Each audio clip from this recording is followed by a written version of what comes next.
Hello YouTube, my name is Kangov and my favorite art style for games is pixel art. So today we're going to talk about 10 pixel art games I would recommend that can all be found on Steam. Let me know in the comments if you've already played any of these and what other pixel art games you would recommend for me to try. Honorable mention first goes to Stardew Valley and Minecraft. You probably already heard of them both if you're on this channel, but I do love them both. Now in no particular order, let's see the games. First up is a free game called Grimm's Hollow, which is one of the first games I ever played live on stream besides Minecraft. It's a freeware RPG with a super sweet storyline where you fight ghosts and eat baked goods to heal and gain power-ups. Second is technically 5 games, but I've played the first 4 of them and couldn't recommend just one. The entire Midnight Scenes collection deserves to be here, and I would honestly recommend you play every game the developer has made, but these specific 5 are short horror games inspired by old television shows like The Twilight Zone. The first game follows a woman who learns the dark secrets of an abandoned road. The second game follows a doctor writing his final words to his wife after a plane journey doesn't go as expected.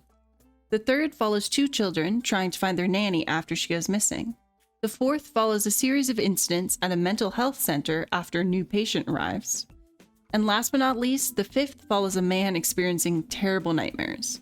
They do all cost money, but are fairly cheap and totally worth it. Third is another free-to-play game and another one I've streamed before. It's called You Will Not Remain and was made in 48 hours for a game jam. You play a character stuck in an apartment building for an unknowable amount of time during an apocalypse.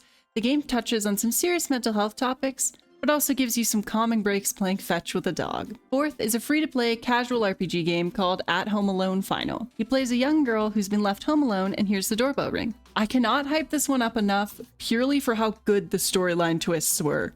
I never saw them coming. Fifth is another free one for the puzzle game lovers. It's called Scala. Scala is a game where the goal is to complete puzzles by adapting the scale within the levels. Sometimes it's the scale of your surroundings, sometimes it's you, sometimes it's both. There are over 70 total puzzles to have fun with. Sixth is a story game called Coffee Talk, where you play the owner of a cafe that is only open at night. Set in an alternate universe Seattle, you get to brew drinks for customers as you learn their stories and somehow avoid ever telling them yours. I've also streamed this one and my chat and I were shook by the twist ending. Seventh is somehow free despite being one of the prettiest games I have ever played. Atma is a game where you get to pick the outcome of a story where the main character's eternal love has passed away and asks her to collect the fragments of his memories that will help him move on to the other side. You'll harness your spiritual abilities while meeting colorful characters and completing dungeons to prepare for the final boss fight. Eighth is a super cute and free 2D platformer called Owl Alone in the Woods. You play an owl whose babies have gotten lost, and you must traverse the dangerous world to find them all and bring them back to your nest. This one is pretty short, but if you like to speedrun platformer levels, then this is perfect for you. Ninth is a super pretty game called The Archipelago. This is a visual novel about brewing tea. You get to make different decisions based on tea that will determine which characters you meet throughout the game. And 10th is a game I've recently become a little bit addicted to. It's called Trove. Despite being nearly 9 years old, Trove is an action MMO with a fairly active player base. You can play alone or with friends to complete quests, beat dungeons, mine ores, build bases, unlock cosmetics, and more. It's also a welcome bonus for me personally that you can get pets in the game.